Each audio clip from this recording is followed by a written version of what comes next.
Israel और फिलिस्तीन के बीच झड़प की, जंग की और अब आलमी कुव्वतें और आलमी इदारे भी इसमें एक के बाद एक कूदना शुरू हो गए हैं। आज चौथा दिन है इस जंग का और कल रात देर गए से जो इतलात सामने आई है और जो मुख्तलिफ ज़राए अबलाग की तरफ से सामने कहा जा रहा है वो यही है कि इसराइल की तरफ से लगातार कार्रवाइयां जो है वो की जा रही है और गजा पट्टी के आसपास रात भर एक बार फिर बम धमाकों और जबरदस्त फायरिंग के नतीजे में कई लोगों के मारे जाने की इतलात और खबरें आ रही और कई फलकबोज जो इमारतें थी वो जमीन बोझ होती हुई नजर आ रही है। धुएं और धमाकों के बीच गजा के आसपास के इलाकों के अंदर पूरी रात गुजरी है। अल जजीरा और दीगर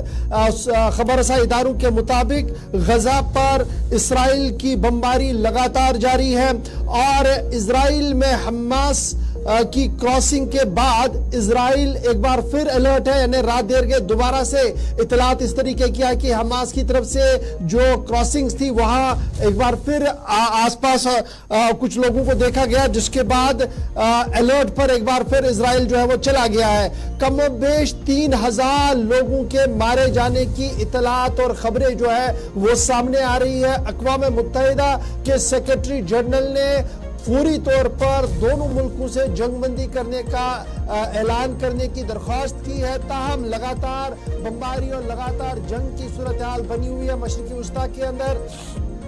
और अभी तक 3000 के करीब लोगों के मारे जाने की इतलात और खबरें सामने आ रही है। इसराइल और फिलिस्तीन के जंग के बीच लेबनान बॉर्डर पर भी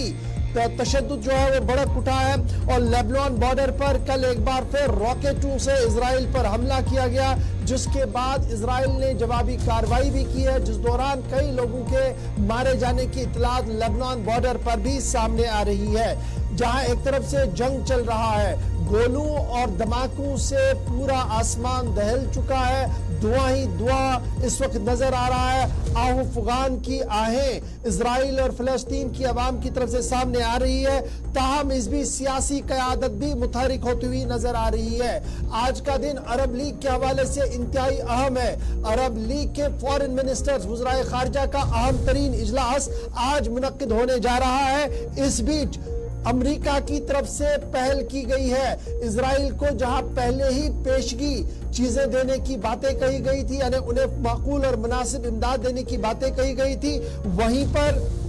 कल जो बाइडेन और नेतन्याहू के बीच भी टेलीफोनिक राब्ता हुआ है, जिस दौरान ताजा तरीन सूरत हाल से उन्हें आगाही दिलाई गई है। इधर सेक्रेटरी स्टेट, अमेरिका के सेक्रेटरी स्टेट बिल्किन की तरफ से भी इसराइल के वजीर आजम और इसराइल के वजीर खारजा के साथ तबादला ख्याल किया गया है और मौजूदा सूरत हाल से क्या कुछ मदद इसराइल को दी जा सकती है उस हवाले से भी गुफ्तगू की गई है। और इस तरीके से जहां एक तरफ से अमेरिका इसराइल के हामी होते हुए आगे बढ़ रहा है, वहीं दूसरी तरफ से रूस ने बड़ा सवाल पैदा कर दिया है। रूस की तरफ से तनकीद कर दिया गया है अमेरिका पर और अमेरिका की पॉलिसियों पर सवाल खड़ा करते हुए रूसी सदर व्लादिमीर पुतिन ने कहा कि इसराइल गजा के इस अहम तरीन मोड़ पर पहुंचकर जिस तरीके की जंगी महाज इस वक्त बना हुआ है, ये मिडिल ईस्ट की जो पॉलिसी अमेरिका की है वो मुकम्मल तौर पर नाकाम होती हुई नजर आ रही है। रूस के सदर व्लादिमीर पुतिन ने अमेरिकी सदर को आड़े हाथों लेते हुए कहा कि कल तक कभी फलस्तीन की आजाद रियासत के हामी अमेरिका जिस तरीके से इसराइल के हामी होने की बातें कर रहा है, यह साफ दिखा रहा है कि आने वाले दिनों में अमेरिकी पॉलिसी किस तरीके से आगे जा सकती है। जहां एक तरफ से रूस का बयान आया है, अमेरिकी हुकूमतों का इकदाम हो रहा है, वहीं पर खबर यह भी है कि लेबनान जो सऊदी अरब है उस पर सबकी नजरें लगी हुई थी और कल बादशाह सलमान की तरफ से भी एक अहम तरीन इजलास तलब किया गया था और उस काबीनी इजलास के अंदर रियाद के अंदर जो तमाम तर मामला थे वो गजा पट्टी के आसपास हो रहे कार्रवाई, फलस्तीन की आवाम के लिए की जा रहे इकदाम, अमेरिका की पेशकदमी और इसराइल की तरफ से जो कदम उठाए गए हैं, इसी के आसपास सारी मीटिंग जो है वो चली है। तकरीबन 3.5 घंटे के इजलास के बाद आलमी इदारों से अपील की गई है, अमेरिका,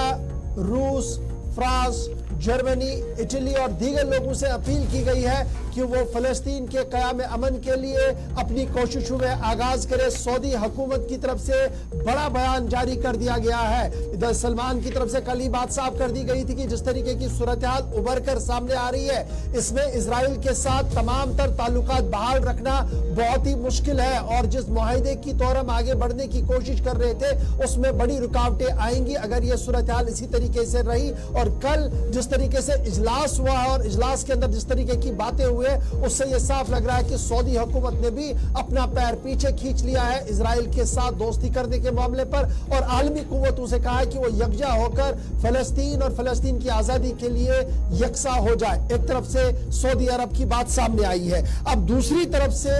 यूएई की बात भी आपको बताते चले। यूएई का एक बड़ा बयान है और यूएई ने जिस तरीके से बयान दिया है वो साफ इजराइल के हक में जाता हुआ नजर आ रहा है, क्योंकि उन्होंने हमास को हदफ तनकीद बनाते हुए साफ कर दिया है कि हमास ने जारहाना कार्रवाई की है, हमास ने गैर इंसानी कार्रवाई की है और इंसानी हकूक की पामालियां की है। इसलिए वो इजराइल के इस वक्त में इजराइल के साथ है, जिसके बाद अरब दुनिया के अंदर क्रैक्स जो है वो साफ नजर आ रहे हैं, जो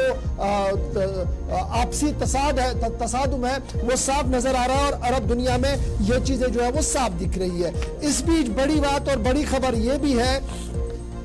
कि पाकिस्तान ने एक बार फिर आलमी इदारों से दरख्वास्त की है कि वो तमाम मामलात को मद्देनजर रखते हुए हालात को काबू करने के लिए इकदाम उठाए और अक़वाम मुत्तहिदा जो है वो सामने आकर तमाम मामलात को ठीक करे। तो कुल मिलाकर जब आप देखेंगे भारत की पॉलिसी क्या है, तो भारत की तरफ से पहले ही अपनी पॉलिसी की वजाहत कर दी गई थी कि इजराइल के इस नाजुक तरीन मरहले पर जब उन पर हमला हुआ है और उनके साथ खड़े हैं और हमास की तरफ से जो कार्रवाई की गई है, हमास की इस कार्रवाई की वो मजम्मत करते हैं और किसी भी सूरत में इसको अपने साथ लेने के लिए तैयार नहीं है। एक तरफ से ये हो रहा है, दूसरी तरफ से अरब दुनिया और फिलिस्तीन के जो लीडर्स हैं वो लगातार मशरिकी वस्ता से बाहर भी नजरें रख रहे हैं कि किस तरीके से सूरत हाल उभर कर सामने आएगी। ताहम खबर यह भी है कि अक़वाम मुत्तहिदा के अंदर एक बार फिर फिलिस्तीन के मामले पर जो गुफ्तगू है वो जारी है और कल पाकिस्तान समेत कई मुल्कों ने अपना अपना मौक़िफ़ वहां पर रख दिया है। इजराइल फ़लस्तीन के हवाले से खबर, जहां पर फ़लस्तीन की जानिब से इजराइल की जानिब से बमबारी लगातार जारी है, वहीं पर अगरचे मिस्र ने भी एड भेजने की कोशिश की थी फ़लस्तीन के अंदर, गजा के अंदर जो लोग फंसे हुए हैं, लेकिन इजराइल की जानिब से धमकी दी गई है कि अगर कोई एड वहां पर भेजा गया तो वो बमबारी कर सकते हैं, जिसके बाद ही मिस्र की जानिब से जो एड की जो गाड़ियां हैं भेजनी जा रही थी वो वापस की जा रही। लेकिन दूसरी तरफ से मुत्तहिदा अरब इमारात की जानिब से $2 करोड़ की इमदाद भिजवाने का फैसला भी किया गया है। बड़ी खबर इस वक्त फलस्तीन के हवाले से आपके सामने हम सुबह सुबह रख रहे हैं, जहां पर रात भर गजा पर बमबारी हुई है, मुख्तलिफ लीडरों के बयानात आ रहे हैं। ताहम अमरीका ने जिस तरीके से नाकाबंदी की है उसमें मजीद सख्ती लाने की भी बात हो रही है। ताहम इजराइल एक बार फिर हाई अलर्ट पर है, क्योंकि हमास के जो फौजी दस्ते हैं वो बॉर्डर्स के बिल्कुल पास पास देखे गए हैं, क्रॉसिंग पॉइंट्स के पास पास देखे गए हैं, जिसके बाद सूरत हाल एक बार फिर संगीन बनती हुई नजर आ रही है। बात फलस्तीन की हो रही है, इजराइल की जंग की हो रही है और इस बीच खबर यह है कि कश्मीरी खातून भी फलस्तीन के अंदर इस वक्त फंसी हुई है और वहां से बाहर निकलने की राहें तलाश कर रही है। एक और बड़ी और अहम खबर कश्मीरी खातून के हवाले से आपके सामने हम रख रहे हैं, जहां पर इजराइल के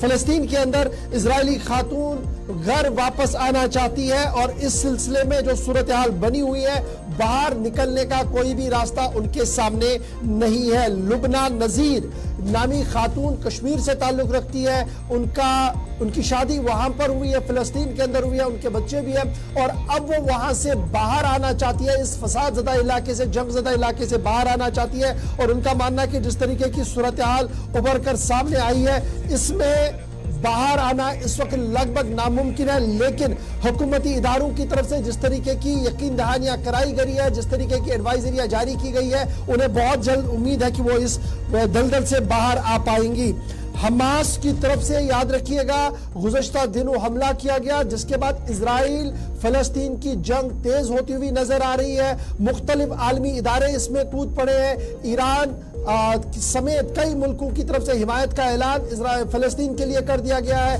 वहीं पर अमेरिका समेत कई मुल्क इजराइल के हक में नजर आ रहे हैं। इस बीच जो लोग फसाद ज़दा इलाके के अंदर फंसे हैं उनमें भारत के बहुत सारे नागरिक भी हैं जिनके लिए एडवाइजरी पहले ही एडमिनिस्ट्रेशन की तरफ से जारी कर दी गई है, वजारत खारजा की तरफ से जारी कर दी गई है। और जो वहां पर फिलिस्तीन के अंदर या इजराइल के अंदर एनवॉइस है, सफारत खाने हैं और सफारत खाने के अंदर जो जिम्मेदार है वो लगातार राब्ते में है। इस बीच खबर ये कि लुबना नामी खातून, लुबना नजीर नामी खातून जो जम्मू कश्मीर की है, वो इस वक्त वहां पर फंसी हुई है और वो लगातार इस बात की कोशिश कर रही है कि किसी तरीके से उन्हें यहां से बाहर निकाला जाए। लुबना के मुताबिक पिछले 72 घंटों के दौरान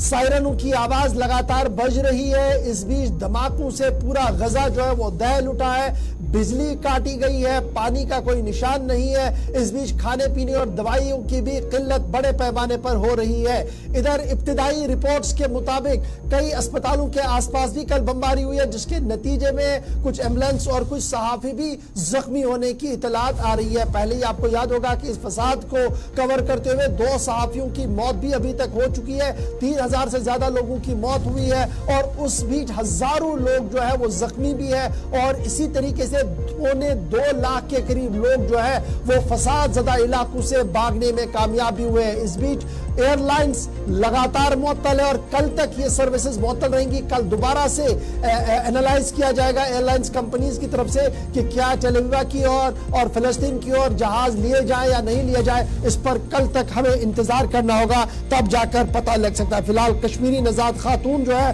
वो गजा के अंदर फंसी हुई है, वापस आने की लगातार कोशिशों में लगी हुई है।